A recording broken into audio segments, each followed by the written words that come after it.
Imagine करो आप एक 7 फुट की छोटी सी नाव में फंसे हुए हो और चारों तरफ सिर्फ पानी ही पानी है, ना कोई खाना ना कोई फ्रेश पानी पीने के लिए। और आपको इस बेरहम समुद्र में कोई 1-2 दिन नहीं, पूरे के पूरे 14 महीने अकेले जिंदा रहकर दिखाना है बिना खाना पानी के। सुनने में ये नामुमकिन सा लग रहा होगा, लेकिन ये कारनामा इस इंसान ने करके दिखाया है जिसने इस वर्ल्ड रिकॉर्ड को सेट किया।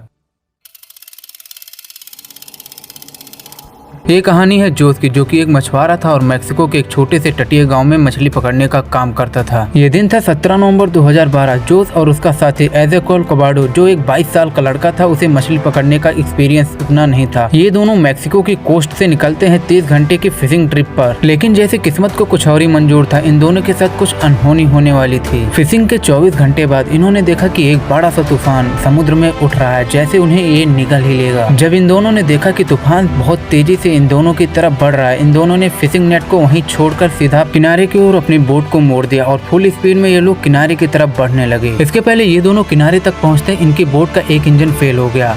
कुछ देर बाद दूसरा इंजन भी जवाब दे दिया, लेकिन इतनी जल्दी कहा, किस्मत को तो कुछ और ही मंजूर था। मेक्सिको से सिर्फ 20 किलोमीटर दूर ही इनकी बोट बंद हो गई। आंखों से किनारे को साफ साफ देखा जा सकता था, लेकिन ये दोनों मजबूर थे। इनके पास एक रेडियो था। जोस ने रेडियो उठाया और अपने बॉस को एक मैसेज सेंड किया, बॉस हम ड्रिफ्ट हो रहे हैं, इंजन फेल हो गया है, हेल्प। और साथ ही में जोस अपनी करंट लोकेशन बताता है, जो कि किनारे से 120 किलोमीटर दूर थी। ये मैसेज जोस अपने बॉस को भेज देता है और रिप्लाई का इंतजार करता है, लेकिन कुछ ही देर में उस रेडियो की बैटरी भी डेड हो जाती है। अब इन दोनों के पास कोई चारा नहीं बचा था सिवाय किनारे को देखते रहने के। बट इतनी जल्दी कहाँ, वो तूफान इन दोनों को समुद्र के अंदर धीरे धीरे खींचना शुरू कर देता है और हवाओं का रुख इतना ज्यादा खराब हो जाता है कि महज 5 दिन में ये लोग किनारे से 450 किलोमीटर दूर हो जाते हैं। इन दोनों को इस बड़े से समुद्र में दूर दूर तक कोई जमीन का टुकड़ा दिखाई नहीं दे रहा था और ना ही इन्हें कुछ समझ में आ रहा था कि किनारा किस तरफ है। और जब तक ये मैसेज जॉस के बॉस तक पहुंचा, तब तक बहुत ज्यादा देर हो चुकी थी। जॉस के बॉस ने इन दोनों को ढूंढने के लिए एक सर्च टीम उसी लोकेशन पर भेजी। जैसे जैसे समय बीत रहा था, जॉस और उसका साथी समुद्र के अंदर खींचे चले जा रहे थे और सर्च जारी था, लेकिन इनको ढूंढना इतना भी आसान नहीं था, क्योंकि जॉस की बोट सिर्फ 7 फुट की थी। ना तो इनके पास कोई फ्लेयर गन था, ना तो कोई चीज आग जलाने के लिए जिससे ये बता सके ये दोनों कहाँ पे हैं। जैसे जैसे दिन बीतता गया, इन दोनों का खाना धीरे धीरे खत्म हो गया और इनके पास कोई चीज भी नहीं थी मछली पकड़ने के लिए, क्योंकि नेट तो ये पहले ही छोड़ आए थे। फिर ये दोनों 2-3 दिन तक भूख से बेहाल रहे। वो बारिश से इकट्ठे किए गए हुए पानी को पीकर ही अपनी प्यास बुझाते थे। फिर एक दिन एक पंछी आकर इनकी बोट पर बैठा। जोस ने उसे पकड़ने की कोशिश की, लेकिन वो उड़ गया। और दूसरे दिन एक और पंछी उस बोट पर आके बैठती है। जोस और उसका साथी उस पर टूट पड़ता है और उन्हें कामयाबी मिल जाती है। उन दोनों ने उस पंछी को पकड़ लिया था। फिर इन दोनों ने उस पंछी को कच्चा ही खाना शुरू कर दिया। जैसे जैसे समय बीतता गया, पंछी बोट पर आना बंद हो गए और बारिश भी होना बंद हो गई, जिससे उन्हें बारिश का साफ पानी भी नहीं मिल पा रहा था। फिर उन दोनों ने किसी तरह जुगाड़ लगाकर मछली पकड़ने का सामान बनाया और बहुत ही मुश्किल से वो 1-2 मछली पकड़ पाते थे। और प्यास लगने पर जब उन्हें बारिश का पानी नहीं मिलता, तो वो एक दूसरे का यूरिन पीने पे मजबूर हो गए। और कभी कभी तो वो टर्टल को पकड़ने में कामयाब हो जाते तो उसका ही खून पी जाते। लगभग 4 महीने के बाद एजेक्वेल बहुत बीमार हो गया। उसे डायरिया हो गया, डिहाइड्रेशन और इन्फेक्शन हो गया। जोस ने उसे पानी पिलाया और खाना दिया, लेकिन एक दिन वो बस चुप हो गया। एजेक्वेल मर चुका था। जोस ने उसके शरीर को 6 दिन तक बोट पर रखा और वह उससे बातें करता जैसे कि वो जिंदा हो, लेकिन फिर एक दिन उसने उसे समुद्र को सौंप दिया और बोला गुड बाय माई फ्रेंड। अब जोस पूरी तरीके से अकेला था।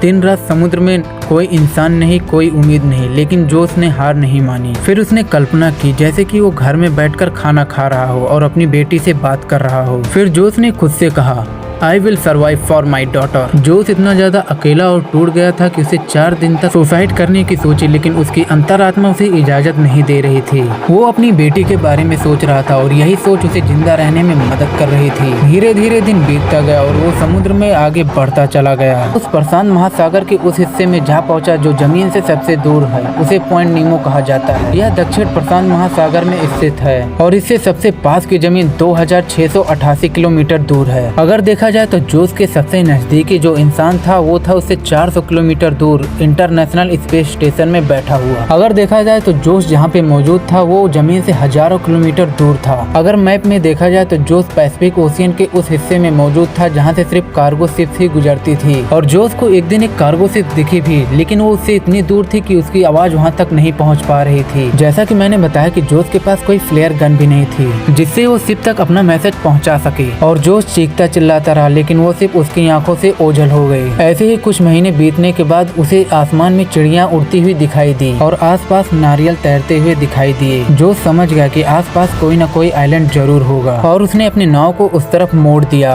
और 2 दिन तक उसी तरफ नाव बहती रही और 438 दिन के बाद वो उस आइलैंड पे जा पहुंचा। इस आइलैंड को एवोन एटोनी आइलैंड कहते हैं। ये तो ऊपर वाले की मेहरबानी थी कि उसे ये आइलैंड मिल गया। अगर हवाओं का रुख थोड़ा बहुत भी इधर उधर होता और उसे ये आइलैंड ना मिलता, फिर उसे लगभग 5000 किलोमीटर दूर फिलीपींस का कोई टापू ही देखने को मिलता अगर वो जिंदा बचता तो। जोस ने उस आइलैंड पे इधर उधर खोजना शुरू किया और उसे एक घर दिखाई दिया। जोस ने उस घर की बेल बजाई। कुछ देर बाद एक आदमी निकला। उस आदमी को जोस को देखने के बाद लगा कि ये कोई भिखारी है या तो कोई पागल। उसने पुलिस को कॉल कर दिया। फिर जब पुलिस आई तो जोस ने उसको अपनी पूरी कहानी सुनाई कि कैसे वो 438 दिन तक समुद्र में फंसा रहा, लेकिन पुलिस को उसके ऊपर विश्वास नहीं हुआ। और विश्वास होता भी कैसे, कोई इंसान 438 दिन अकेले समुद्र में बिता ही नहीं सकता। फिर जोस ने पुलिस वालों से रिक्वेस्ट की और अपने बॉस के पास कॉल लगाया। फिर उसके बॉस ने पुलिस वालों को बताया, हाँ जोस 1 साल पहले मछली पकड़ते हुआ खो गया था। ये जोस के लिए एक सुनहरा दिन था, 30 जनवरी 2014। लेकिन पुलिस वालों ने उसे अपनी कस्टडी में ले लिया क्योंकि वो बिना वीजा के दूसरे देश में पहुंच गया था। फिर उसे हॉस्पिटल में एडमिट किया गया। वह बहुत कमजोर हो गया था, उसके बाल सफेद हो गए थे और 24 किलो वजन कम हो गया था। वो एक कंकाल तंत्र की तरह दिखाई दे रहा था। जब वो अपने देश लौटा तो उसकी बेटी उसे देखकर रो पड़ी। ये कहानी यही नहीं खत्म होती। उसके दोस्त के घर वालों ने उसके ऊपर केस कर दिया कि जोस ने उनके बेटे को मार के खा लिया। जोस के ऊपर कार्रवाई बैठाई गई, लेकिन उसमें वो निर्दोष साबित हुआ। जोस ने अपने ऊपर बीते इस बेरहमी को एक किताब में लिखा, जिसको उसने नाम दिया 438 डेज ऑफ माई लाइफ। इस किताब में जोस ने ये बताया कि कैसे वो इस बेरहम समुद्र से जिंदा बच के निकला। जोस की 438 दिनों की मौत और जिंदगी से कुश्ती हमें ये सिखाती है कि जब इंसान खुद से लड़ जाए तो कोई ताकत उसे रोक नहीं सकती। अगर आप ये वीडियो अभी तक देख रहे हैं तो वीडियो को लाइक करें और अपने दोस्तों के पास शेयर करें और कमेंट में बताएं क्या आप ऐसी सिचुएशन में होते तो आप क्या करते।